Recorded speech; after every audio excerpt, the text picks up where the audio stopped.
Good afternoon. Thanks for coming back. This should be a pretty interactive afternoon portion of our sponsored research day.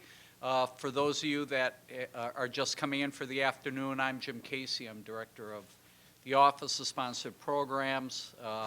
This is a great opportunity to see the faculty and some of the central administration OSP staff here today for this afternoon portion of Sponsored Research Day.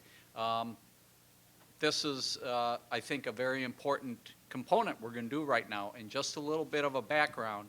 At the end of the event last year, a survey was done, and the participants said it'd be really great if you had someone from a foundation or an NGO or the U.S. government come here and speak as part of an expanded version of what happened last year.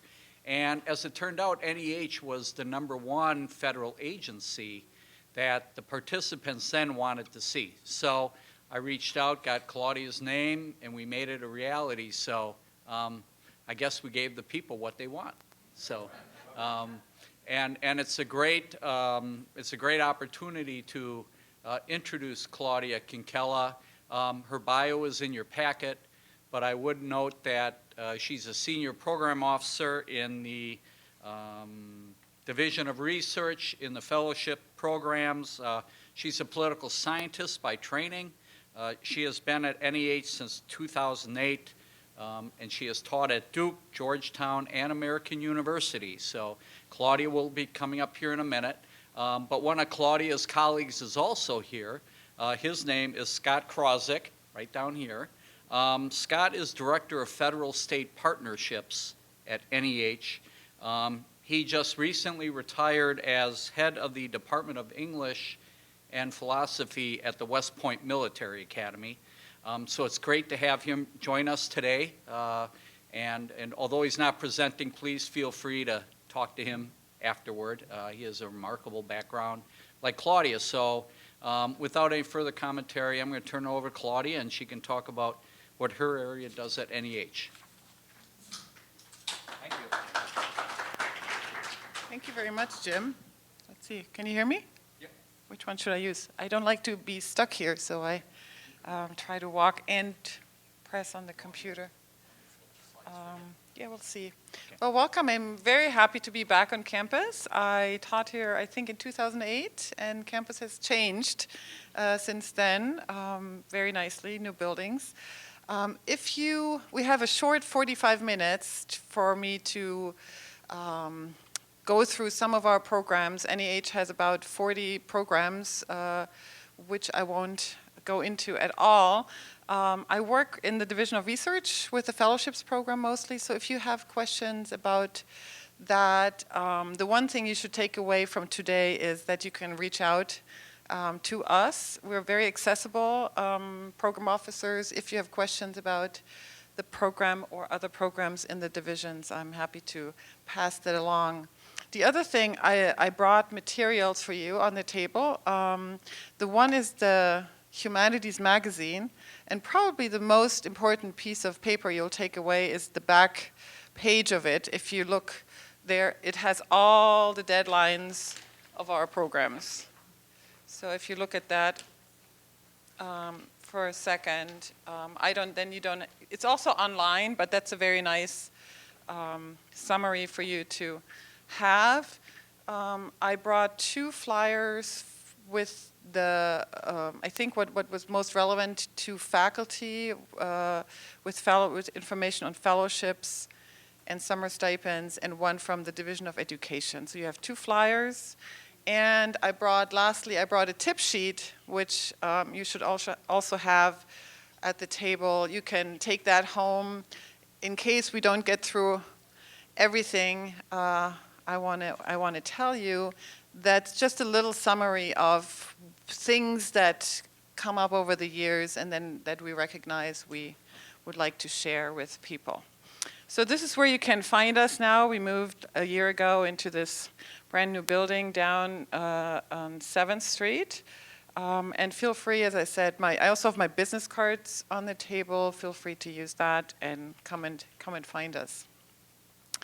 All right, so sometimes we get questions as to how we define the humanities. We're defined in our legislative act from 1965. That's sort of, we're in our 50th anniversary this year. I'm not going to go into the definition. That's also online on our website. But when people are from related disciplines that are crossovers with social science, we always get questions, do we support those too? And this is a way to keep it open. So it's a very broad definition of humanities. As long as you have anything humanities related in your area, be it, the borderline disciplines are my own, political science, sociology we get some psychology, we get anthropology. So these are all disciplines that have both social science and humanities traits. And as long as it has humanities content, which could be a history of any sort, we even get history of medicine proposals, or if the method or the methodology is humanistic, it will be eligible to NEH. Okay.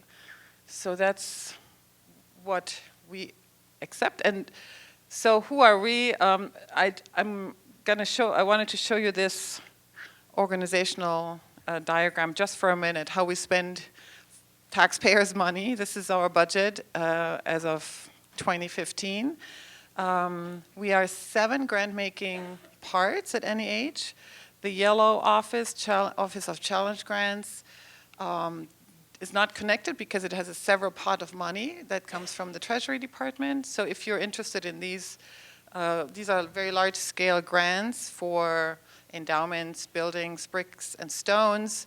However, that's a program that's in the remaking right now, and as we speak, they're revising the guidelines, so that will change. And maybe for the grants administrators, that might be interesting to watch out what's going to change, and I don't know what's going to happen with it.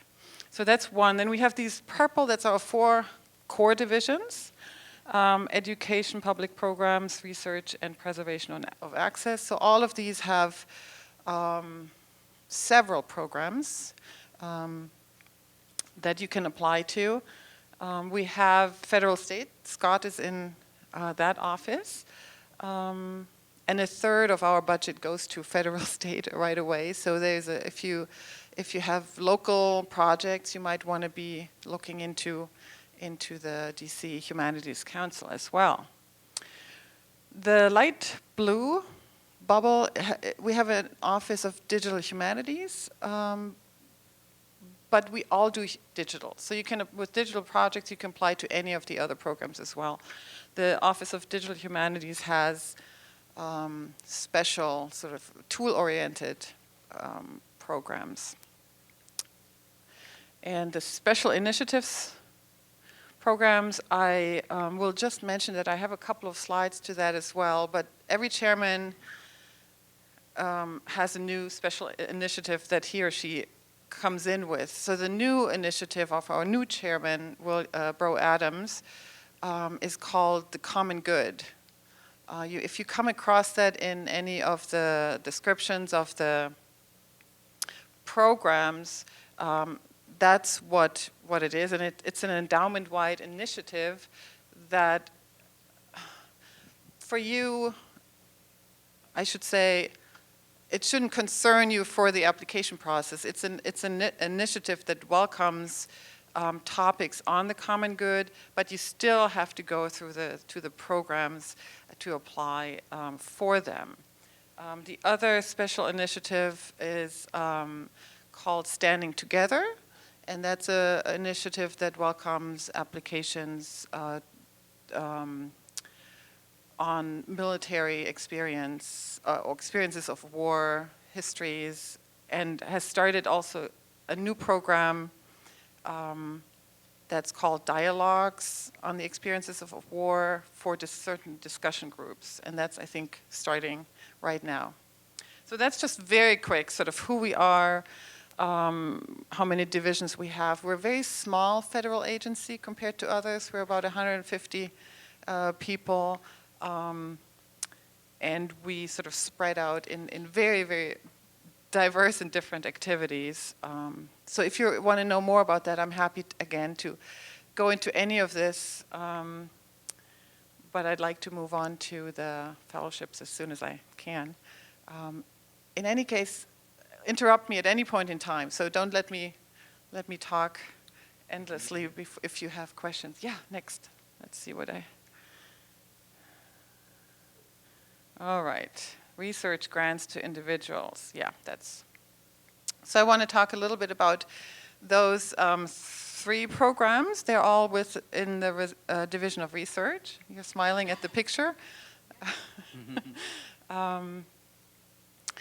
You might be familiar already with fellowships and summer stipends. They're the most popular programs and the ones that get the highest numbers of applications every year. Fellowships, we get about 1,200, 1,300 per year. It's for research of any type in the humanities. People write books, mostly still books, but also articles, doing more websites, and some digital, some new approaches as well. It's a program that funds individuals. Stipend is meant as salary replacement, $4,200 per month, up to 12 months. And you can apply as an individual. So all of these 3 programs go to individuals, which means though you are at a university, if you were to leave the university, the money goes with you, whereas if you have an institutional grant, the money would stay with the university. The other feature of the individual grants is that you have to apply through grants.gov yourselves. Sometimes we get people confused that they want to submit through the research, through the grants office, but then technically you can do that, but then you won't get all the notification emails that you need to keep up with your application. So these have to go better through your own account. Summer stipends, you should also be familiar with. It's a 2-month stipend for the summer. You would think they're very small grants, $6,000 for those 2 months. The numbers are not much less than for the fellowships. So these are also very popular grants. The difference to the fellowships is that you have to be nominated by your university. And unfortunately, there can only be 2 nominations per university. So you have to get nominated before you can apply. Although we, NEH, we don't get involved in that process. That's up to every institution separately. The third one is a new program, the Public Scholar Program. You might not have heard of yet. We just finished the first cycle. It's a new program that is geared towards not necessarily an academic audience, but can include an academic audience. Is meant for books as well. It's very similar to fellowships, also 6 to 12 months with the same stipend, but is geared to a broader audience. So it's more maybe readers of the New Yorker or the Atlantic or a little bit broader. Also in distribution. So it looks for this year, it would be good if you had you don't have to have a contract, a publication contract, but I think one of the requirements is that you have to have at least 1 book published or an equivalent. The first round, just as I said, just finished. We were not sure what to expect when we announced how many proposals we would get for this program. When we prepared in the spring, the deadline was in March. We just guessed it might be 100 or 150 applications for a new program. And we got 500 for the first round, so we're expecting a little more in for the next deadline, which is February. I think you have it in there, February 2nd, I think, or 1st. And we just made 36 awards for that program. Yeah, just a quick.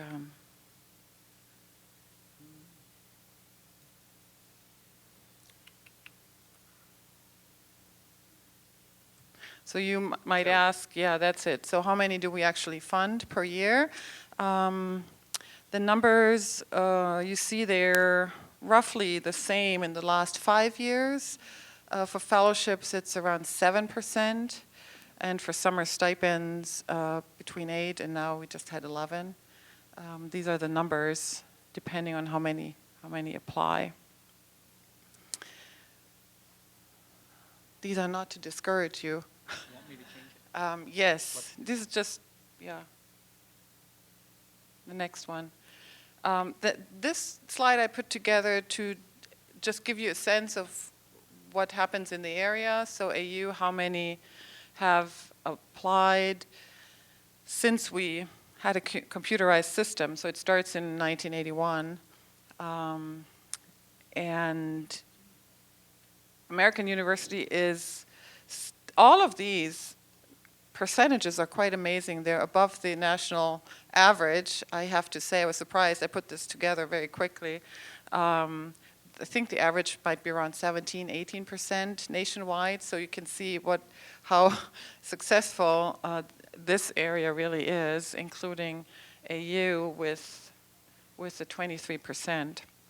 This slide is merely there to show you that the number, the success rate, the higher the applications are, usually the higher the success rates are. So the idea is here to encourage more applications. So the more you apply, and that's one of the messages I would like to leave with you is that apply. Just keep applying. And if you don't, you see the funding ratio is low. So if you don't get it, there are many reasons. One that it's the budget. So we encourage people to come back many more times. And to us, we don't discriminate against people who apply again. On the contrary, applications get better over the years. You will get feedback from the panelists for your application, so people can ask at the end of the competition. You'll get a notification whether or not you received the award, and if you didn't, you can ask for the comments. So that's another advantage of submitting early, or submitting even if your sabbatical isn't due until in, like, say, 2 years' time.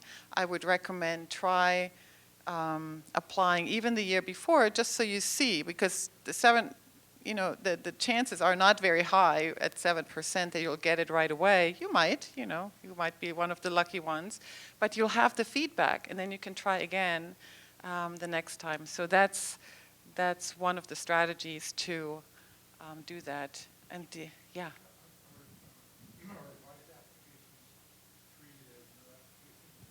Good question. Yeah, revised applications treated as new applications. Yes, they are. So the only people who know that you have applied is staff, NEH staff.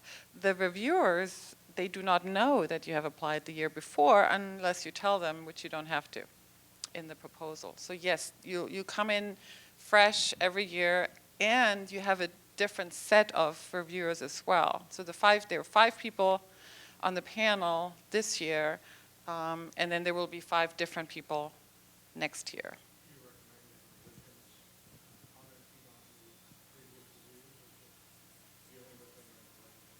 Oh, another very good question. Do you revise your application based on those reviews that you get? That's a tricky one.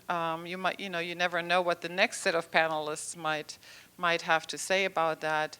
I would say if more than one person says something similar, they say, oh, it's not very clear, there's too much jargon in there, the work plan isn't, if something like that comes up at least more than once, I would definitely revise it.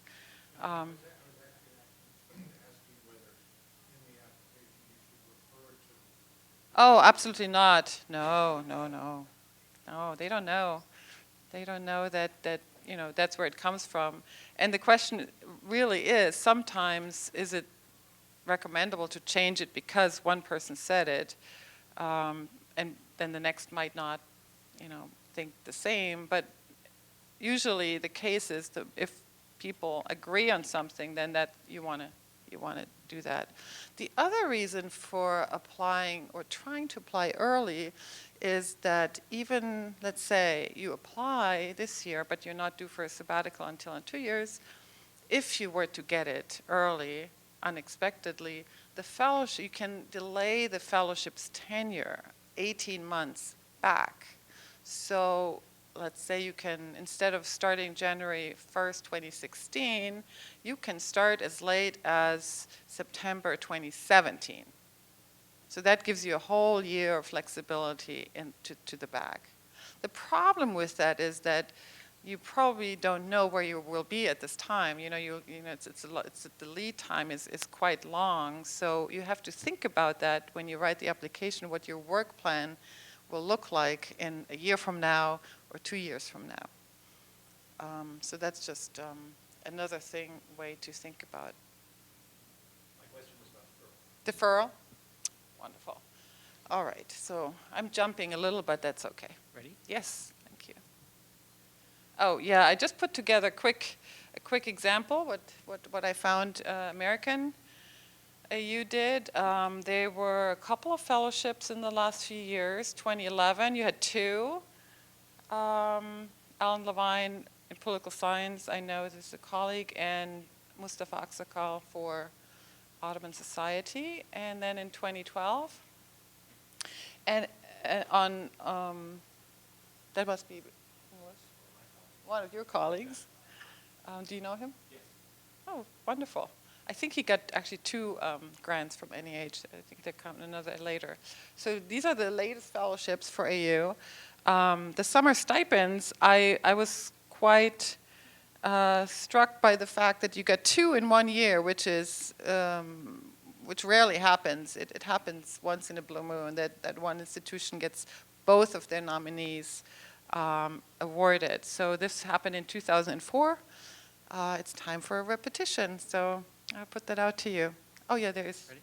Richard Shaw again. Yeah. Okay. All right, I already mentioned public scholar. Unless there are questions to public scholar right now? No. Okay. How am I doing with time? Yeah, I'm gonna almost just leave it for now. Just skip that, or just mention it at least for you to know. Actually, I forgot to put it together, but AU has a current enduring questions grant. So this is a grant for new courses, class taught, team taught, or individually taught. I think the current one is on, on suffering. So congratulations. It has to be taught, it has to be a new course, and it has to be taught at least twice in order to be eligible for that. And it has, it's an institutional grant that has other elements in it. So this is for you to remember that grant, and the seminars and institutes is a wonderful, one of our, again, very popular courses that invite, it's like a summer, workshop over the summer, 2 to 5 weeks of seminars. You can apply to direct one of them, or you can apply to visit one of them in the summer. So in either case, you have to apply. So if you want to direct one, you have a lead year, 1 year where you apply, and then the next year where people who want to be at the seminar will apply for that. And then research has a collaborative program. There's actually additions in that too. That comes out of research.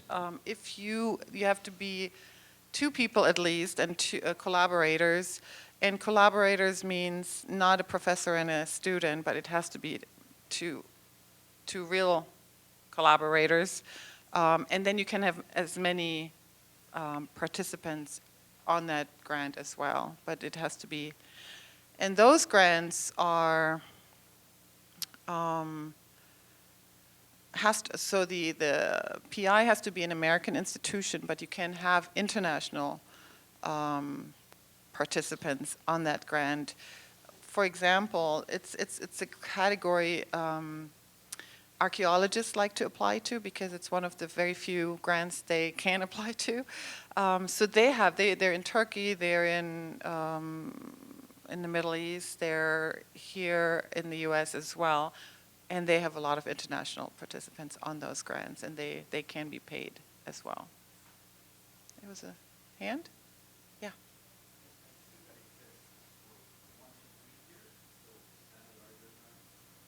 Yeah, so the collaborative grant is a 1 to 3 year grant, and it's sort of, people know how much to ask for, so it seems to have settled on 100,000 per year, so you can ask up to 300,000. It's a larger grant. You have to submit a budget. You can we allow for tools in there. There are certain things we allow in that budget. It's different. The fellowships, from the individual. It's not a salary replacement, but you can add all kinds of additional materials that you need for that. The same is for scholarly editions. If you're planning on a translation editions, these are we have a lot of classic sort of long-standing projects in there. The success rate is much higher. We have the Washington papers in there and the Martin Luther King, very big sort of names in that category. Yeah, let's go. Yeah. Let's see what else. Oh, I put together, again, just a few examples for what American has received in the last few years. You had a collaborative grant in 2010, another 2010 in a digital grant, and a summer seminar on the Middle East as well. Yeah. Yeah, the common good I mentioned, this is our new initiative, just for you to recognize it when you see it on our web page. As I said, the current chairman is very interested to broaden sort of the range of people that we reach. It's all on, again, same for the, I mentioned that already, the Standing Together initiative on the experiences of war. All right, so this sort of is a very, very brief and quick overview. I do want to talk a little bit about the tools, more about the tools and strategies for you to take away when you think about applying for a grant. The first one is obviously on our website, so I want to encourage you to look at that's our new chairman, to go to the website and find what you need there.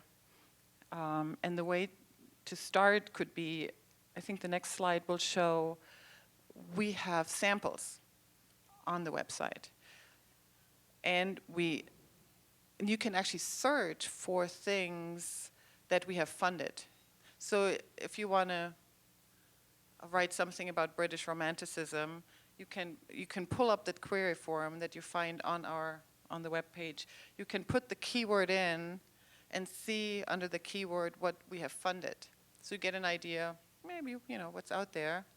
Secondly, you can ask for that sample. So if you find a sample on British Romanticism that's, oh, yeah, I gotta see, what this person did, you can then email us and say, I saw you funded this, can I please have a sample? So we allow up to 2 samples for you to request that way. And so sort of that's one thing. The other thing is, so if you find all our grants on there. Let me see, where am I? Yeah, that's fine. So go to the grant that you're looking for. Let's say you were looking for fellowships. The second, on the right column, you will find the samples that we put out there. And I usually change them every other year. So you'll have 6 or 7 samples sitting there right now that you can look at, on top of the 2 that you might want to ask for. So of course, important is the guidelines. So if you want to apply, you want to look at the guidelines, which seems obvious, but is not always easy to follow. They're very, the guidelines, again, we change them every year. They're very detailed and specific. They're very long and they're not fun to read, but they're meant as a resource for you. So I'd encourage you to look at them. It's very specific in there, what the narrative should look like and what you should have in there.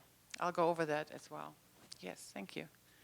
So use the guidelines. These are the samples. That's how they look. You can find them there. Next. Grants.gov, I'm not going to talk about that.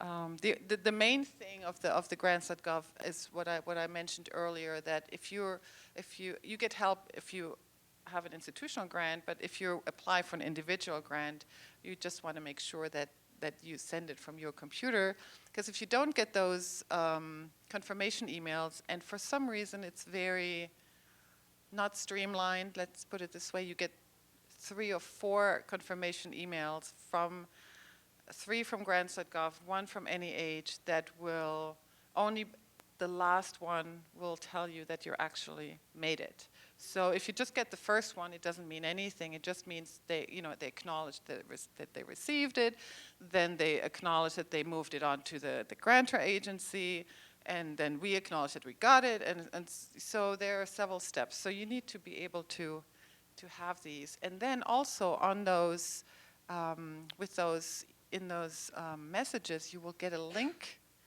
where you can check on your letter writer's status. So once you receive that message from NEH that says, okay, we have your application, it's in the system, you can go in and make sure that your letter writer is submitting the letter on time. So that is something, and that's every year, it's a little bit of a challenge because not every letter writer does his or her job, and then we get calls like say, I don't know if my letter writer, if you send it in. So you can actually go in and send a reminder through that link that we send you, and then you can make sure it's in, and then you'll see it's in fine. So that's the grants.gov part of it. Questions to that? No. I want to just sort of mention the cycle of your application, what happens. It's a long cycle, and we can talk a long time again about this. How much time do I have? No time. Oh. Okay. I will not talk about this. It takes from the deadline through the sorting process, through the panelists, we have the panels in the summer, there's staff review, there's the National Council, and then the chairman's decision until we finally get to the notifications in December. So when you apply at the end of April, it goes through a really, really long cycle. And again, I can tell you more about that. But the point of this cycle leads me to the next, the sort of the tips for the writing when you think about what happens with your application when it, once it gets to us until you hear from it. There's a whole this life cycle that it has that you probably don't usually think about when you think about your project. So I want you to think about that before you even start writing. And doing that is thinking about the audience. So when you write that paper, who's the audience? It's the peer review panel that meets in the summer, and it depends on what discipline you are in if that panel is a coherent panel or if it's a mixed panel. I say coherent, like for American historians, you have American historians on the panel. If you're in music, you have a musicology panel usually. If you are in European history, you have a European history, although that might, that's a long time. You have medieval, early, and modern. So it depends on which area you're working in. You have to, again, think about, and you can ask, what panel, what should I think about, who's on that panel? The short answer is that you can never assume that it's somebody who's very close to your own subfield. So the panel might be a very widespread panel. It might just be historians, but it might be historians of all kinds. Or in anthropology, you might be together with the archaeologists. So again, you have to be able to talk to these different kinds of audiences. Like to think of them as a generally, or an educated reader, a general educated reader for that purpose. Then you get to NEH staff, people like me, who are, again, from all kinds of different fields, who will look at the proposal. You have the National Council, who will then look at some of the proposed. They'll sort of get the books, the recommended, and these are 26 members, presidentially elected, confirmed by the Senate. These are people, public personalities with humanities backgrounds. They also look at those. And then you have our chairman who makes by law, who's by law the only person who can make the final decision. So that's sort of what I want you to think about, the audience. And the other thing to think about is, of course, the evaluation criteria at the end. And the funny thing is you find the evaluation criteria at the end of the guidelines. So they because they're not for you, they're for the reviewers.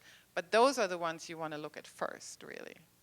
And those are the ones that, you should think about. Then there are 5 of them. So I just summarized them. If you look at, they're in the guidelines. The first criterion always is the significance of the proposed project and the significance for the humanities. So you want to think about that.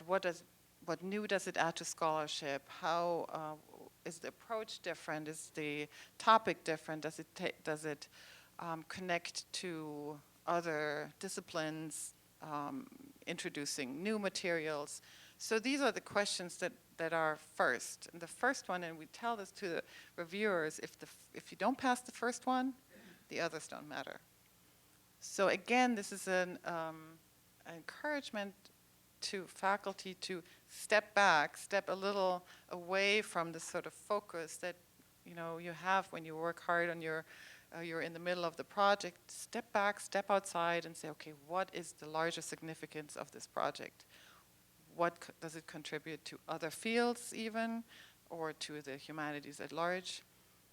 So we're not discipline-oriented as an institution. So we ask for the general. And I know this is different from where you stand at, because you need to talk. Usually, you talk to your own peers. Our peers are different, so we have sort of the broader interest in the front. I can stop any time. I have 4 minutes. Do you want to ask questions, or you want me to run through this? Yeah.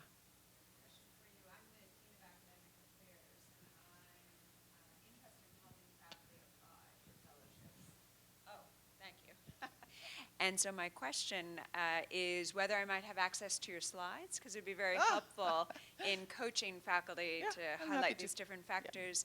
And then my second question is, I understand, and maybe incorrectly, that there are panel interviews for the NEH fellowship. Is that right? That you meet with the candidate and they're asked questions? Not correct, no. Okay. First question, yes. Take my business card. Great. And I'm happy to share it, or with Jim, and to distribute the... Thank you. We don't do interview processes for panelists, so that's actually a very good question and reminder. If any of you want to know how the process works, that's one of the the things we like to invite people to be panelists so that they can see the process from the inside, and that's one of the reasons, or one of the one of the reasons people would like to come, because they want to apply, so they get an inside view. And if you want to be a panelist, I'm happy to take your name, or you can send me an email. There's also a way to sign up for it on our internet, but it's not as efficient as if you would send it to me, because it's somehow buried in all the data that we have. You'll be in there, but I won't know that you actually want to serve right now. So you'll be just in. So a better way is to directly communicate that with us. Yeah, that's a very good question. Thank you, and we're always Thank happy you. to have more people. Yeah, don't forget the work plan, very important. Some people forget to write a timeline on what they want to do. We tell them you don't have to be finished by the end of the fellowships period with the whole project, but you want to let people know where you will be. And panelists are very smart in figuring out work plans, because that's what their business is too. So the more honest you are about the work plan, the better for the review as well. Comment on your last box, success. Success, tell So, us what that means. We have these 5 evaluation criteria. The last one is called the likelihood of success. So they will ask, how likely do you think the project will be finished? And we do tell them it doesn't have to be at the end of the fellowships period. It goes together with criteria number 2, the CV, where you can, if somebody has a very good record, or long record, or we like to tell reviewers we have in the second one, it says the quality or the promise of quality. This is for the junior scholars, so because the record is not as long. So junior scholars usually have to work a little harder on the proposed narrative, number 3, to make the case, to have the argument, and they are often stronger because they put much effort into that, because the record isn't as long. So they have to, so you have to play with that. And so the idea is to craft this whole. The one thing you have to remember about application writing, it's that grantmanship is its own thing. It's a different genre than writing for anything else. So you have to think about it differently than if you write an article or book prospect. Sometimes we get book prospects. They're not fun to read. You want to make a case. You need to sell it to whoever wants to read that. I think I'm at the end. Thank you so very much.